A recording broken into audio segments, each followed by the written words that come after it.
कहते के बात राधे। एक बात बता तू मुझे, तो बूझ। तू रास्ते में क्यों छेड़ा है मुझे? मेरी आदत है छेड़ने की, तो कभी ना छेड़ा तू मुझे। मैं तो ना छेड़ने का हूँ, मेरे को माखन खिला दे। मैं नहीं खिलाऊं माखन तुझे। और एक बार अपने मुखड़े को भी दिखा दे मेरे को।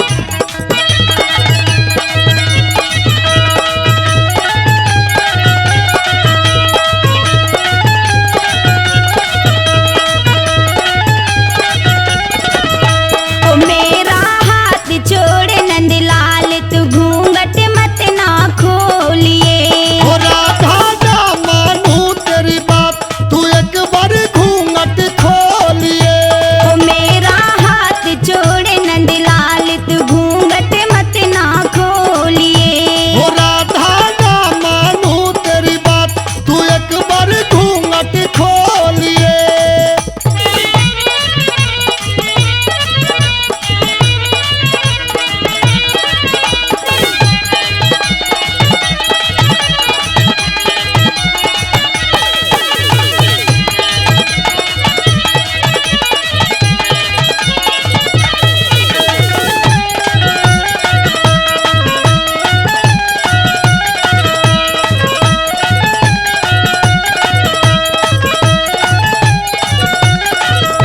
तुझे मैं हाथ जोड़ समझाऊं, माखन खाए बिन ना जाऊं। तुझे मैं हाथ जोड़ समझाऊं। माखन खाए बिन ना जाऊं। अरे तेरी जाके करूं शिकायत, तंग हम तुझसे हो लिए।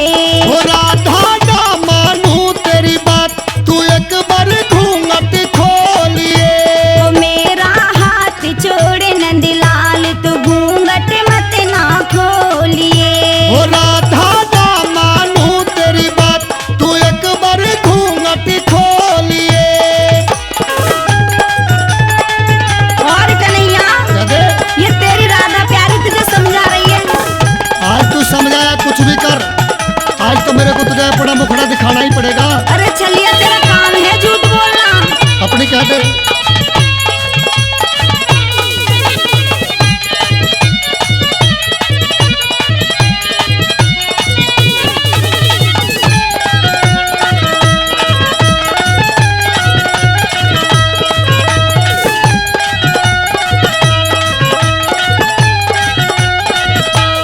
जा तेरी बोले राधा प्यारी, कब का देखूं बात तुम्हारी। जा तेरी बोले राधा प्यारी। कब का देखूं बात तुम्हारी। अरे तू छलिया मोहन मुरारी, झूठ ना हमसे बोलिए।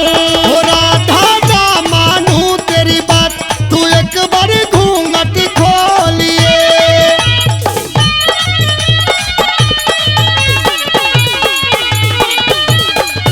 और कन्हैया, राधे, तू मेरे साथ इतनी छेड़छाड़ मत ना करे।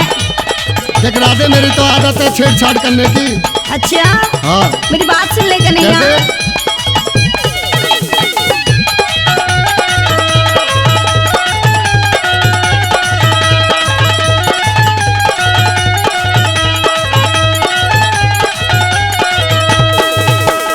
काना मत नाचूं दर झटके। शान गुजरिया तेरी खटके। काना मत नाचूं दर झटके। शान गुजरिया तेरी खटके। खोले खड़ा तू हटके, मुझसे जुलम ना हम पे तोलिए। ओ राधा ना मानूं तेरी बात, तू एक बार घूंघट खोलिए।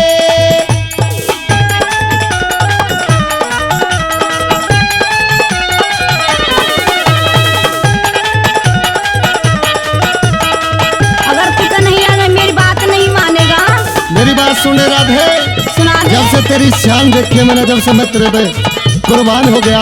अच्छा, तो तेरी शिकायत जरूर करनी पड़ेगी, मैं ये यशोदा से। इसी से भी कर दे, कोई दिक्कत नहीं है। अच्छा।